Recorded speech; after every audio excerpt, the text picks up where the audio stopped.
Welcome again, and now we're ready. Carla and I will share this presentation, and first I will introduce our collaboration and why it's so important. Then I will talk about our use cases. I will introduce what kind of use cases those are, and then Carla will talk about the implementation of those. So I'm the head of a scientific group, so we're in that blue box there, and we're very confident in the blue box, doing synthesis, doing characterization, producing data, and then this was documented, well, sometimes on paper, sometimes already in digital form. But looking into the future and where we want to go, this green box, storing fair data, and also application of data science and going toward automation, that's all uncharted territory for us. So I'm really, really grateful to have Carla and her colleagues as data stewards that help us bridge to these new exciting options. And NOMAD was very important for us and a very good way to do this. So the goal is to integrate our lab management, integrate data management more in the lab workflow. And the incentive for this goal, and this is really critical in my opinion, is that NOMAD is seen as a useful tool for data analysis. So as I said, the green box, that's all uncharted territory for us. There's something new, something scary. So what NOMAD adds needs to be something that once the people in the lab use it. That's super critical. And I'll have some examples of that. A typical workflow is for us and many other groups, I would say, to do some physical pre-characterization, then to do some experiments on our sample. In our case, that is electrocatalysis, where we learn how catalysts evolve when they produce certain products. And one example of a physical pre-characterization is X-ray absorption spectroscopy that produces an edge like seen here. And this edge structure tells us something about electronic transitions from the core holes.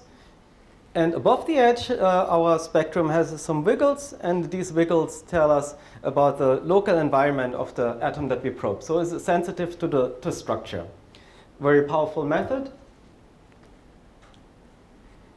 And what NOMAD adds here, well, we have this nice periodic table that we've seen in many other presentations before.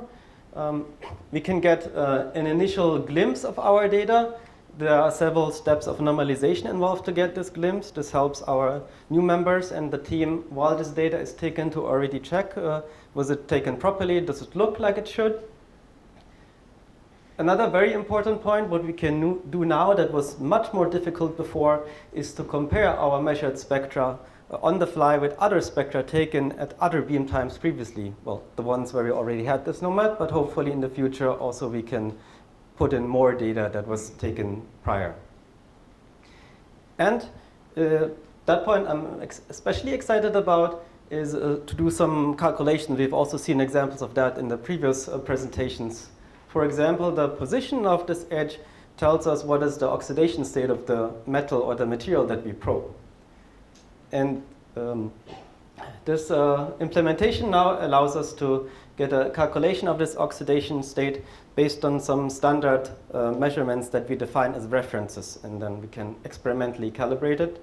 And I think that's also important in the future. Then we could make our standards available, and then everybody could do a consistent calibration, because nowadays all the standards are different, materials are different. I'm not so sure how comparable all of this is currently.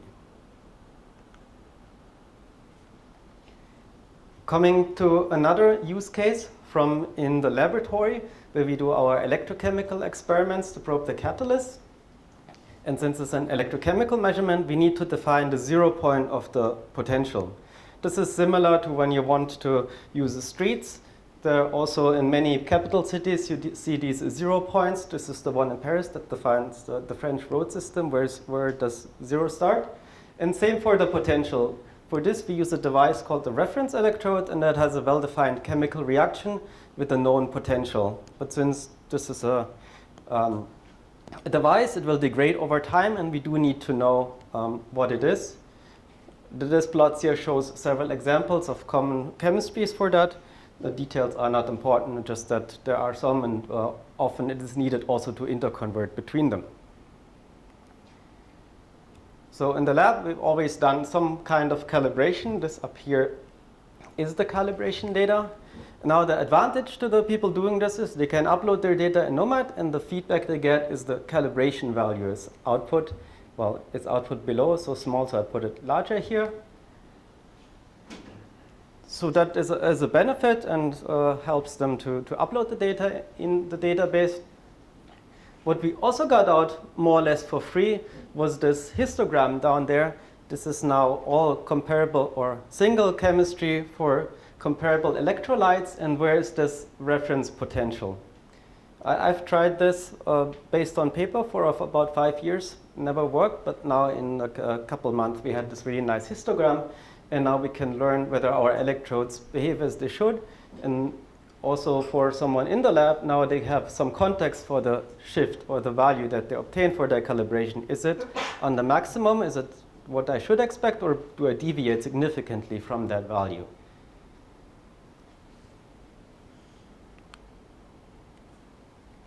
And the final one, also very important for catalysis and especially electrocatalysis, when do I know that I have a better material? We do benchmarking. Fortunately, unlike other fields, we don't have any gold standards to compare our materials to, so this is all relative. Am I better than the previous measurement of someone else? One plot to do this is to plot over potential, a potential at a specific current density at the beginning of the experiment versus the same at the end of the experiment.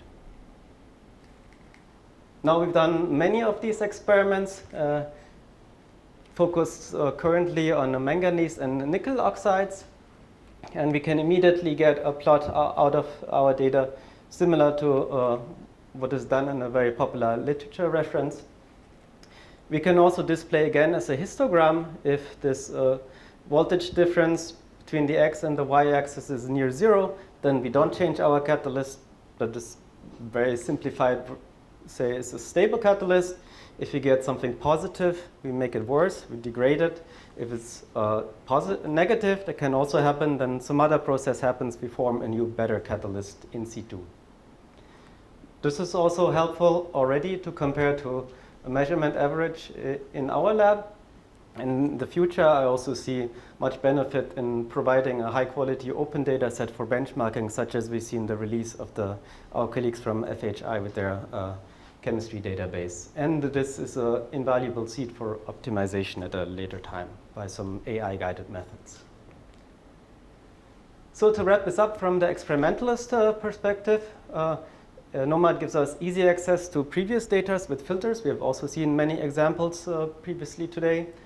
We can do a statistical analysis of auxiliary measurements that normally would not be evaluated, or it's really tedious to get all the data from the lab together. And we can integrate analysis scripts with the database. And at this point, I hand over to Carla.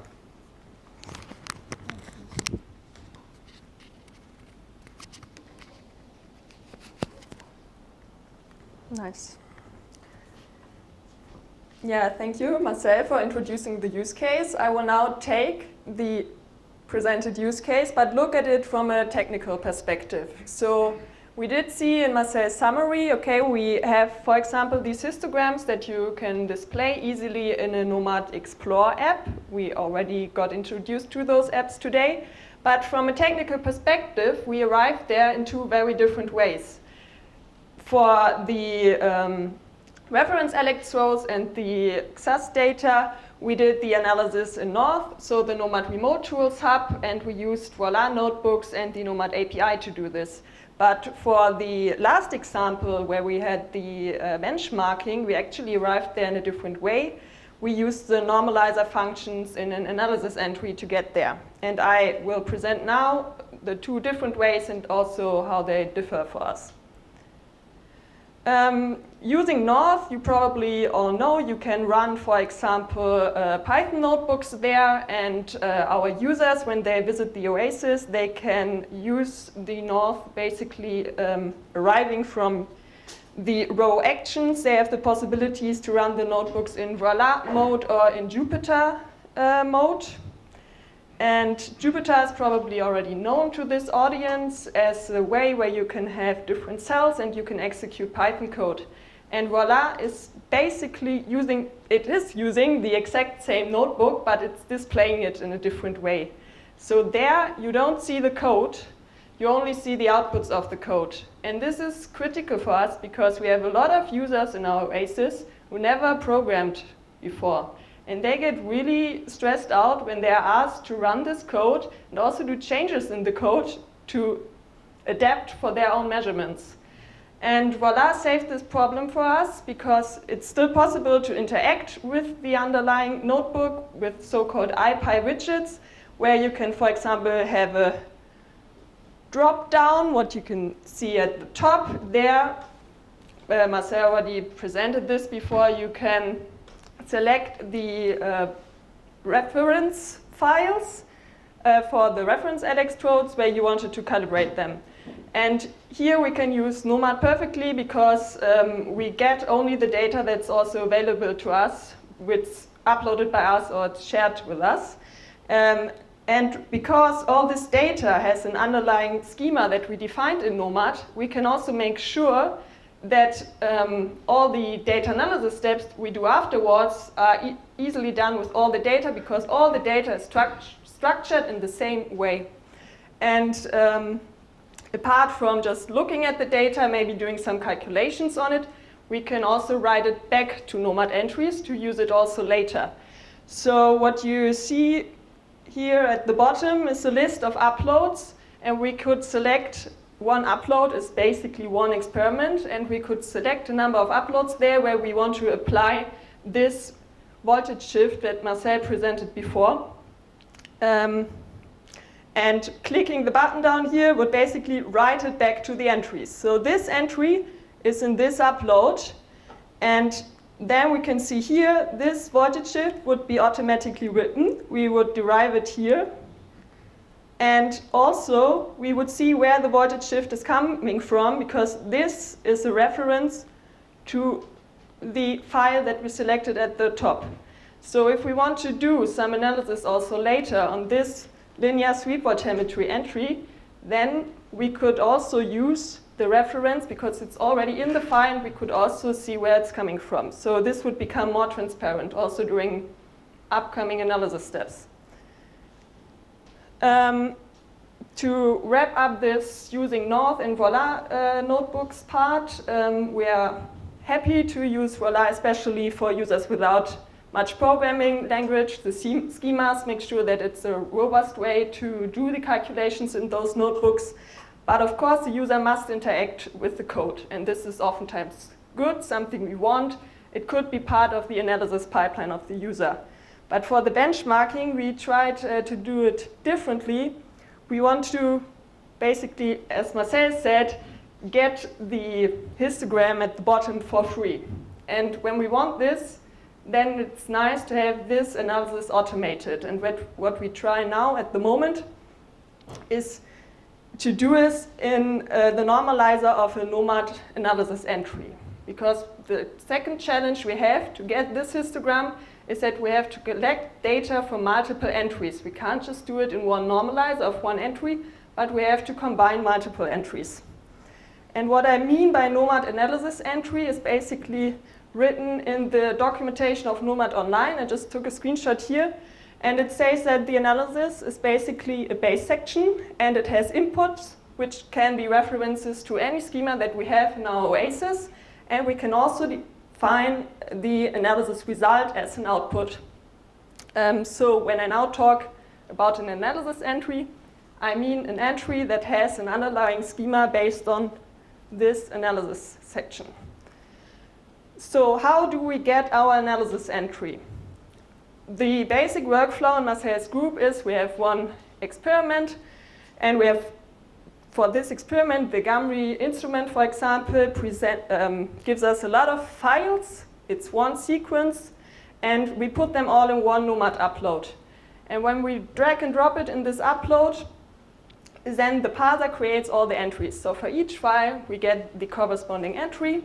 And what happens also here is that we look for a label OERCP, so oxygen evolution reaction chronopotentiometry. And if we find this, the parser also creates an additional entry, which would be the analysis entry inside our upload. And with this analysis entry, we can then use the normalizers as they are part of every NOMAD entry. And first, this normalizer would try to find all OER CPs that are present in this same upload and use them as the inputs for our analysis entry.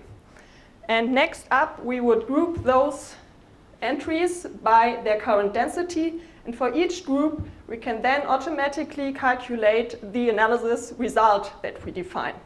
And here we can see we, for example, take the average of the first 5 seconds of the voltage and also of the last 5 seconds. We can then also calculate the difference. And all those quantities are what we then can later easily access in the NOMAD Explore apps. And if we are now wondering, for example, what some of these quantities mean, we can also jump inside the quantities. So probably all of you know this NOMAD view. This would be the analysis entry. Jumping into the outputs, we could see the quantities that I showed before. And if you now want to know, for example, what is the J, you could look at the quantity definition and see, oh, it's the current density. And we can also link Voc4Cut vocabulary data there so that it's also machine understandable what we have there. So this is quite a defined perspective what the J means, but how do we get there? How did we calculate this value? This is currently mainly hidden in the normalizer. You can go to the code, and if you know how to read it, you can understand it, and it's reproducible. But at the moment, we're also looking at possibilities how to present to the users what is actually calculated, because it's quite hidden. One way that I'm thinking about at the moment is, for example, there's automatically this workflow graphs. There could be maybe tasks where you click on it, but I'm not quite sure how to handle this yet. So if you have ideas, or also if you analyze your data automatically in another way, then I'm very happy to learn about this, maybe also this afternoon. And yeah, now I presented our analysis in North and also in normalizers. So I would like to also come to a conclusion. This is the summary that Marcel presented before. And I would like to add the learnings that we had so far when we did the technical implementation. So first of all, I can really recommend Rolla as a tool for users that don't feel confident with programming.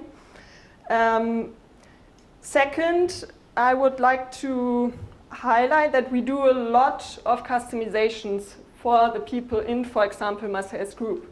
And we believe that this is necessary at the moment because documenting data in like a really structured, proper way can be really a tedious task. And I believe that this task is only done properly for all measurements if you as a user can have an output in the end, a benefit when you do it. And our incentive at the moment is that we try to create analysis tools that are actually useful for the specific tasks of the users. And when looking in the future, one thing regarding the analysis I already mentioned is that I would like to make this also more transparent to users, because at the moment it's hidden, and I introduce new people, for example, from Marcel's group to NOMAD on a regular basis. I onboard them how to use NOMAD, but then of course when they are asked to use tools like this, they would also be curious what is actually calculated there. So with this, I come to an end. I hope there's still time for questions. Thank you.